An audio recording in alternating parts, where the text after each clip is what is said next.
Mega love shout out everyone. So this is me, Mom Shawie vlog, and today I'm flexing the Queen Victoria building or the QVB in Sydney, Australia. It is a stunning example of Romanic revival architecture and one of the city's most famous historical landmarks. Completed in 1898, it was designed by Scottish architect George McRae and named in honor of Queen Victoria's Diamond Jubilee. The building was initially created to house a marketplace and later served various purposes, from government offices to retail spaces.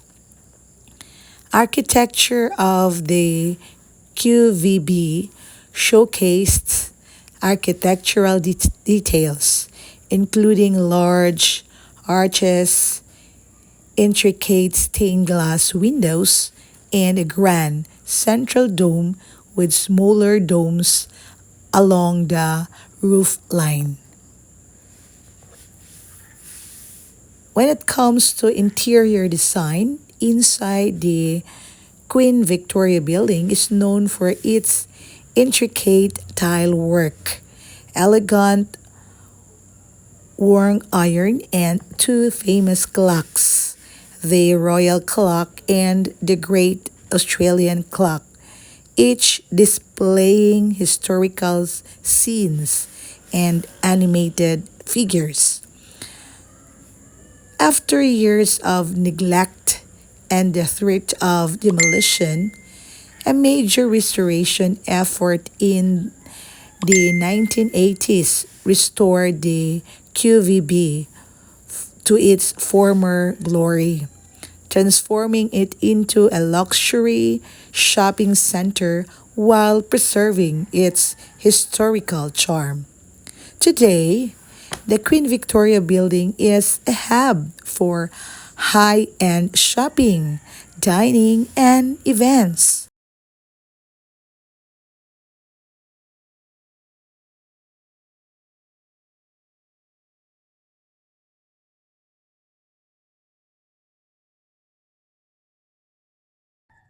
Mega love shout out everyone. So again, I am here at the Queen Victoria building or the QVB.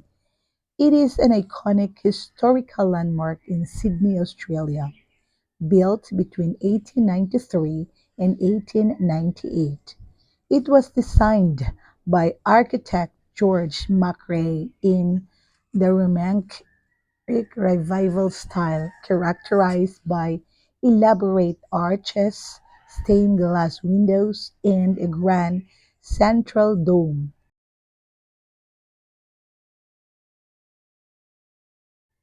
Queen Victoria Building was originally intended as a marketplace.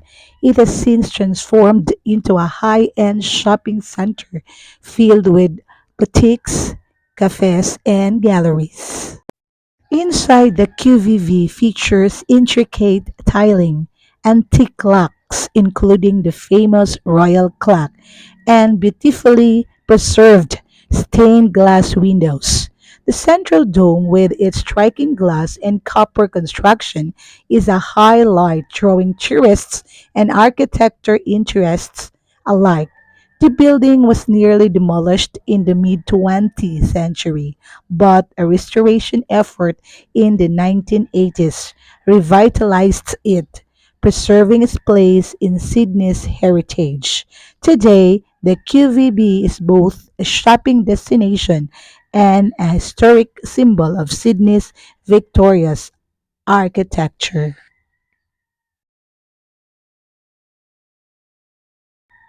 Queen Victoria, born in May 24, 1819, was the British monarch who reigned for 1837 until her death in 1901.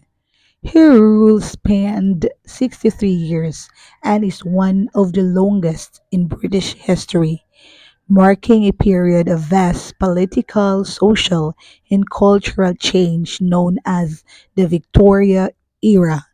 She became queen at only 18, ushering in a new generation of leadership following the more conservative Hanoverian Knights. Her reign saw the transformation of Britain from a primarily agrarian society to an industrialized powerhouse, leading the world in technology, trade, and colonial expansion.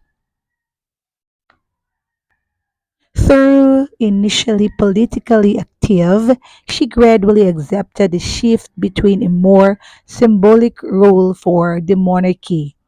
Her reign solidified the British constitutional monarchy, where political power increasingly resided with Parliament and the Prime Minister. Under her rule, Britain expanded its empire to compass India, parts of Africa, Canada, and numerous other territories, making it the most extensive empire in the history at that time.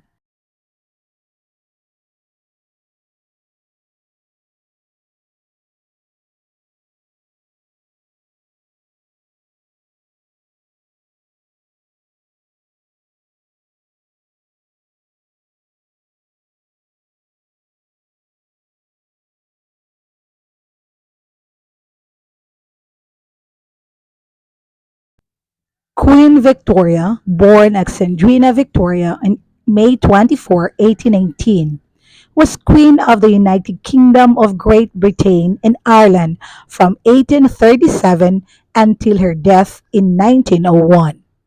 Her reign for 63 years and 7 months, known as the Victorian Era, was one of the longest of any British monarch and saw the UK undergo profound social, economic, and cultural change. Victoria was born to Prince Edward, Duke of Kent, and Princess Victoria of Saxe-Coburg Sealfield. Her father died shortly after her birth, and she was raised in a protective and controlled environment under the Kensington system, orchestrated by her mother and her advisor, Sir John Conroy. She became queen at age of 18, following the death of her uncle, King Edward IV, in 1837. In 1840, she married her cousin, Prince Albert of Saxe Coburn and Gotha, whom she deeply loved and admired. They had 9 children together, many of whom married into European royalty, earning Victoria the nickname Grandmother of Europe. Prince Albert became her closest advisor, and his influence was instrumental in shaping her views on social issues and governance. However, his death in 1861 devastated her, and she wore black mourning attire for the rest of her life. The Victorian Era. Victoria's reign coincided with the Industrial Revolution, which transformed the UK into a global powerhouse. Railways, factories, and innovations in communication and transportation reshaped society.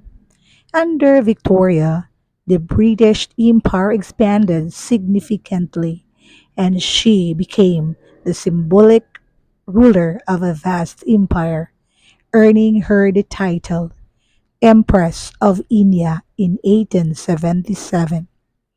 The Victorian era was marked by social reform with efforts to address child labor, poor working conditions, and educational access. Victoria's Moral standards and views in family life influenced British society, promoting ideals of duty, family values, and morality, often referred to as Victorian values. Her long reign helped stabilize the monarchy at a time when European monarchies were often under threat. She became a beloved figure, symbolizing stability.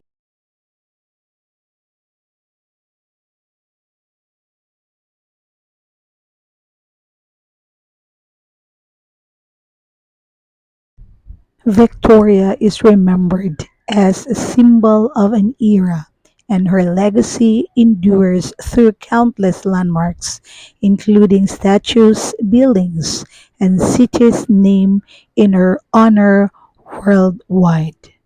Victoria's life and reign had a lasting impact on British culture and society, and she remains one of the most celebrated figures in British history.